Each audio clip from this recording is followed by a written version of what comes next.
It was a rainy day. Large drops of rain fell on the ground and on the people passing by on the avenue. At that time of night, no one noticed the elderly woman slowly walking along the road. The drops ran down her wrinkled cheeks and worn clothes. The old coat had carefully sewn patches. The antique boots would soon fall apart. On her head was a large discreet scarf. In her hands, the elderly woman held a piece of paper, constantly looking at it and around her.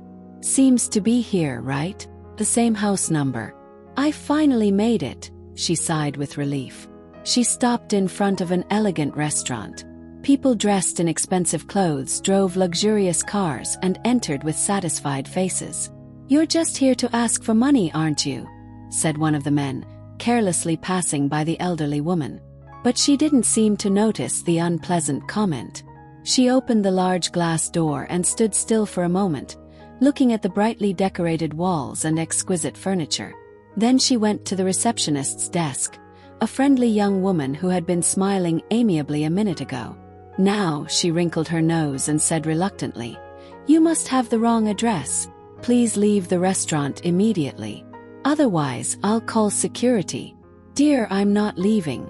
I reserved a place in advance and I have money," replied the woman, who simply didn't understand why she couldn't enter.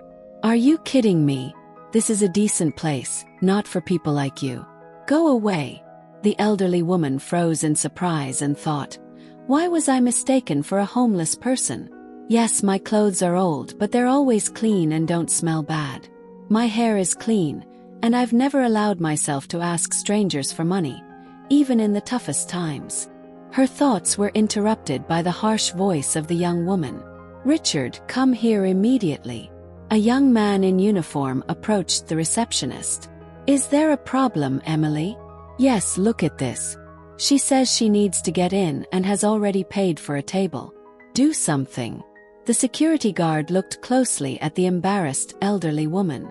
"Let's check what she says. Show me your reservation."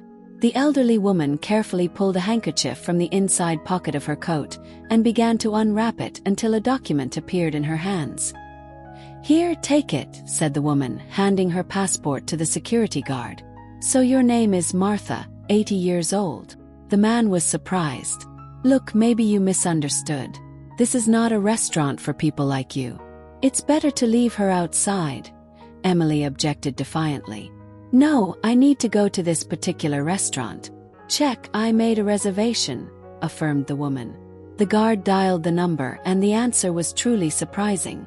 "Yes, indeed, there is a reservation and it's even paid. But I'm sorry, this is an elite restaurant, frequented exclusively by rich and respected people in the city.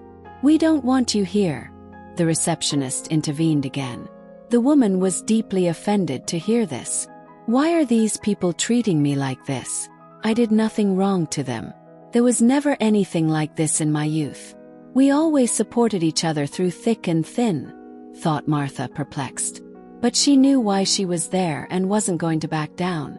"I didn't come here to eat. I need to see the owner." The receptionist and the security guard were perplexed. The receptionist was furious when she saw the old woman quietly taking her reservation and starting to climb the long stairs. "Don't you realize what will happen when this woman approaches the guests?" She got mad at the guard. "What am I supposed to do?" replied Richard. "Don't worry, the manager will kick her out in a moment, and us too. You don't know how hard I work to have a job here, and I don't want to lose my job because of an old lady. I'll call the manager to inform him. What kind of day is today? I wonder why she came here." Martha struggled to climb the stairs, and this effort made her legs hurt. Finally, the endless staircase ended. She sighed. The woman opened the heavy door and found herself in a large, crowded hall. Many bright lights, in the form of colorful lights hanging everywhere, made Martha close her eyes. Decorated tables overflowed with all kinds of food. Waiters with golden trays passed by them. Men in expensive suits and women in evening gowns occupied the chairs. Martha felt uncomfortable, but it wasn't a minute before she caught the contemptuous look of a man whose index finger was pointing directly at her. "What is this? This is not a shelter for the homeless. Look at that. Hey waiter, can't you hear me?" Yes, of course. I'll inform the supervisor. We'll resolve this, don't worry. The waiter hurried. That's right, this homeless person has a lot of nerve. Now they are entering the restaurant. Why aren't the guards watching this? Said a woman in a bright dress. Martha closed her eyes, horrified. She had never experienced such humiliation. She wanted to hide. Another girl joined in to talk and point the finger at the woman, under the influence of alcohol, unable to contain her emotions. Isn't it a little late for Grandma to go to a restaurant at this age? Already thinking about eternal rest. Would you like to come to the table with us? Just please don't sit near me. I'm allergic to this kind of smell from people who live on the streets. The loud laugh of the woman echoed through the restaurant. The elderly woman tried not to cry in the face of such injustice. What's wrong with me? Yes, I'm old, but that's no reason to mock and shame me in public. They will also grow old and sick. How can they not understand that? When I was young, we always respected our elders, no matter how much money they had, thought Martha. But the mockery continued. Shouts were heard from all sides. I didn't pay this money to see a homeless person. Why should we endure such misery? What is the manager doing? I'll shut this restaurant down. The waiters hid in corners and whispered among themselves. Many felt sorry for the elderly woman, but no one dared to challenge the drunken crowd. These people like to come here to have fun and, more importantly, to show their status. It was prestigious to work in such a place. The owner was not stingy and paid generously. No one wanted to lose such a prestigious place. Only one waitress was very upset. She hated seeing a woman insulted just because she was old and didn't wear expensive clothes. Aren't they human beings? How can they mock an elderly person like that? I'll talk to the restaurant manager and tell him what's happening here, she said firmly. You won't get anywhere with that. The manager will support the guests anyway because they bring profit to the restaurant, and the woman will be kicked out. No one wants her here. You haven't even worked here a week. Maybe you shouldn't take that risk, the whole team of waiters advised her. You know, there are things more valuable in life than money, but you don't seem to know that. The girl left the room with these words. The situation became unbearable. A man staggered up to Martha and said, Well, why don't you sing or dance for us? Come on, and clapped his hands loudly. His silly idea was supported by the others, and the audience laughed loudly. Martha couldn't stand the humiliation anymore. Her heart ached, tears rolled down her cheeks, and her legs began to tremble. She walked towards the exit. Before she could take a few steps, the door of the room opened and a tall man appeared in the doorway.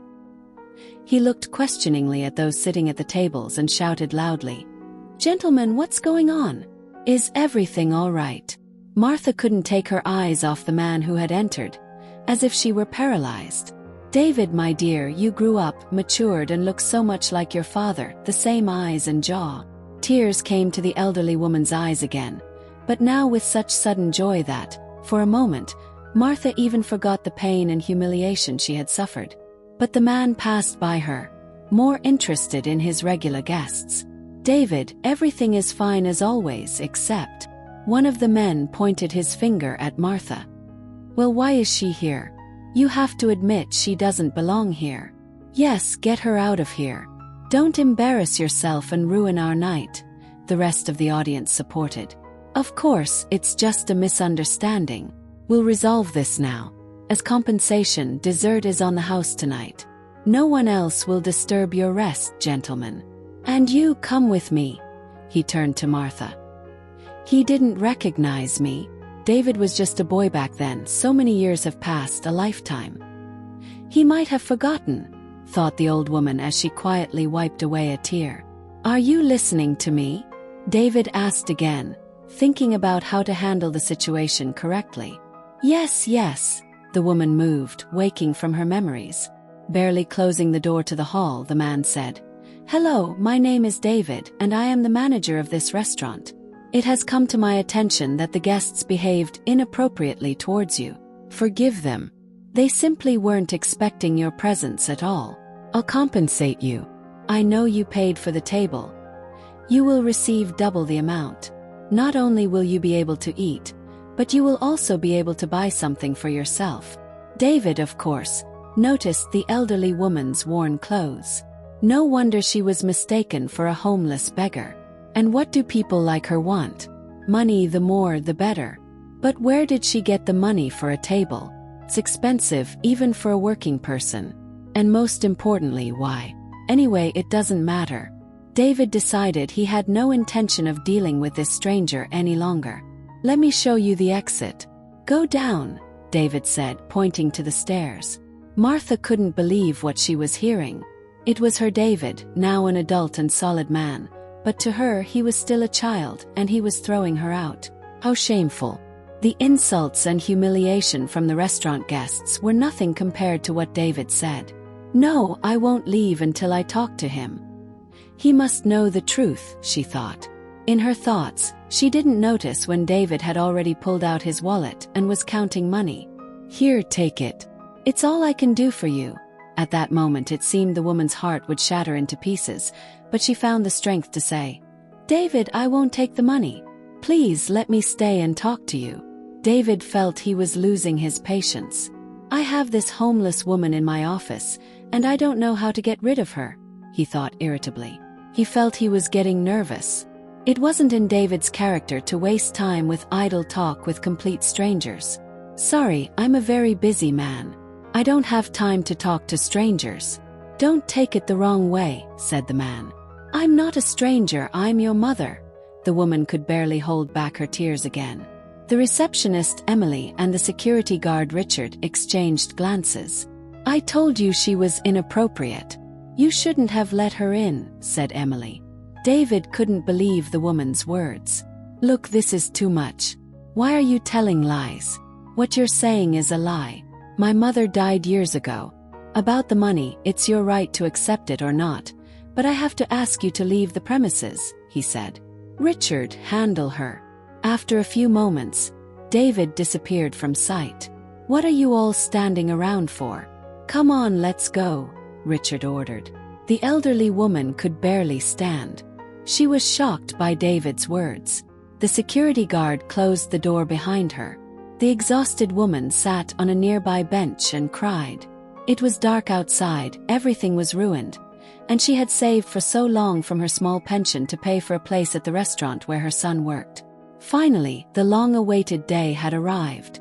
In the morning, Martha imagined the moment she would see her son and tell him everything so she could at least occasionally see him while she was still alive. In her excitement, the woman didn't even notice the unpleasant wind that had risen in the evening. Her hands were freezing and her old gloves had disappeared. Perhaps she had lost them, but what did it matter now? Thought the elderly woman, putting her hands in her coat pockets. Suddenly, in one of them, she found an envelope. How could I forget? There's a baby picture of David in this envelope. He's 6 years old here. He must remember himself, so he will listen to me, exclaimed the poor woman. After the humiliation and insults she suffered, she hadn't told the most important thing to her son. Martha decided to wait until her son left work and then finally talk to him. How much time passed? Felt like an eternity. Finally, the door opened. David and some other people left the restaurant. He had already opened the car door, carelessly telling the driver to go home. Wait, dear, the woman shouted with the last of her strength. You again. Listen, go away quietly, or I'll have to take extreme measures.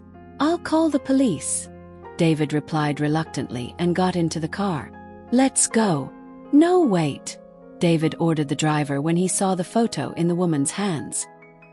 He got out of the car and asked, confused, Where did you get that photo of when I was 6 years old? A photographer came to visit us and we took a picture as a keepsake. Don't you remember that? David thought and said, I had 2 photos, but the second one got lost. Fortunately, it wasn't lost, said the woman. David knew that photo had been with him in the orphanage, then with the family that took him in, and now it was in an old photo album. But how was I told my mother died of a heart attack? David wondered but found no answer. Hey, you're completely frozen. Come on, I'll buy you some tea and we'll talk, suggested David. The woman agreed, happy.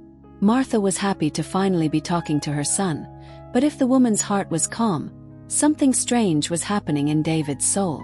Emotions overwhelmed him. Mixed feelings of hatred and joy for finding his mother, and hatred for his mother for abandoning him. David was lucky to have an adoptive family.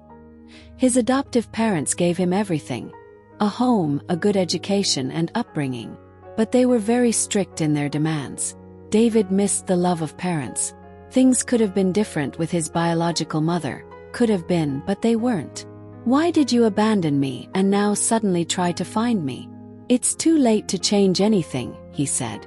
"Son, listen to me. I'll tell you everything, just please don't interrupt. I was born into a large family.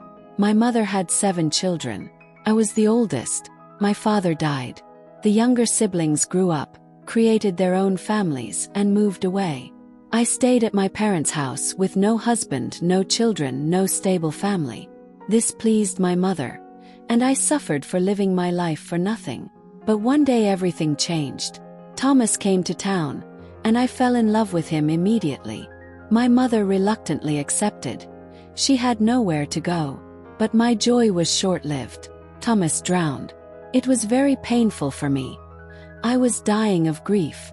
But the troubles didn't end there. My mother died of a heart attack, and I was left alone.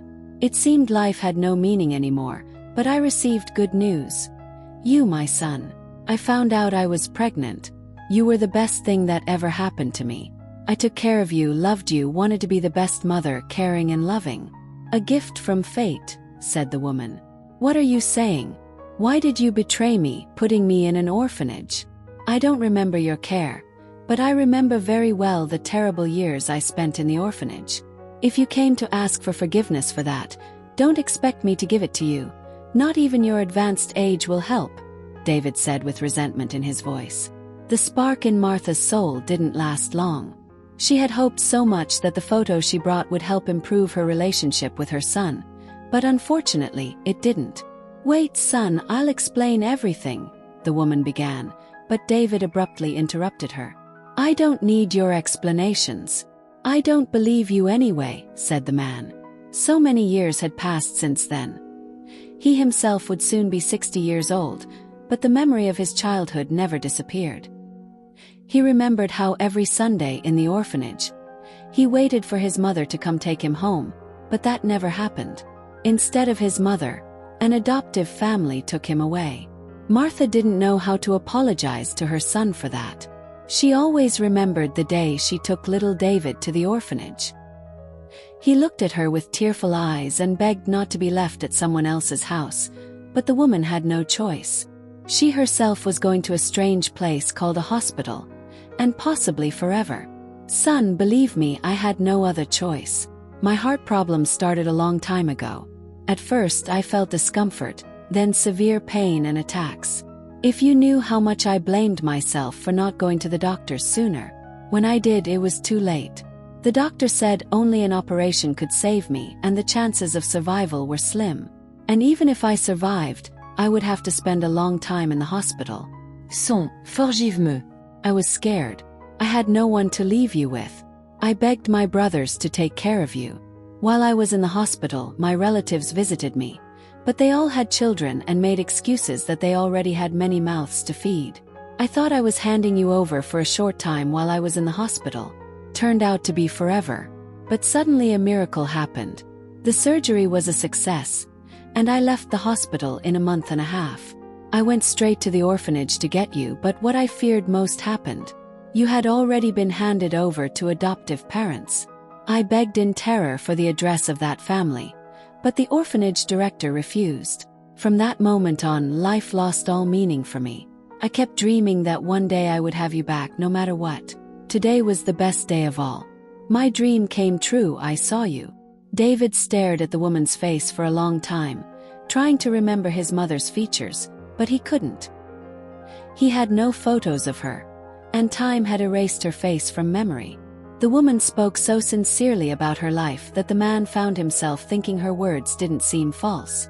"How did you find me after all these years?" David asked. "I'll tell you, son. About a year ago in the park, I met a woman I had worked with a long time ago. Her daughter is the founder of a charity that helps place children in adoptive homes. This is probably not right, but she did some research on the family that raised you. Then she helped me find you. Son, how successful and intelligent you are. I am so proud of you. Martha, of course, understood that her son might not be able to forgive her. A mother's pain from betrayal doesn't go away. But maybe one day he would be able to understand and forgive her, and that forgiveness would be the best reward she could receive. The prolonged silence was broken by David. How are you living now? How is your health? It's just that you seem. David was confused, not knowing how to put it. Many people have told me that today. I lost my parents' house. My sister's children, my nephews, tricked me and took my place. But I have a place to live. I rent a small room. Don't worry about me, son. The important thing is that you are well. They didn't realize how much time had passed while they talked. It was getting dark outside and it was still raining. Can I take you home? David suddenly asked. Yes, of course, son, the woman agreed. Stop right here. I'm close by, just a few minutes away, Martha said quickly. Are you sure? Maybe I should walk you, the man suggested. Don't worry. Thank you for listening to me. I will pray for you for the rest of my life.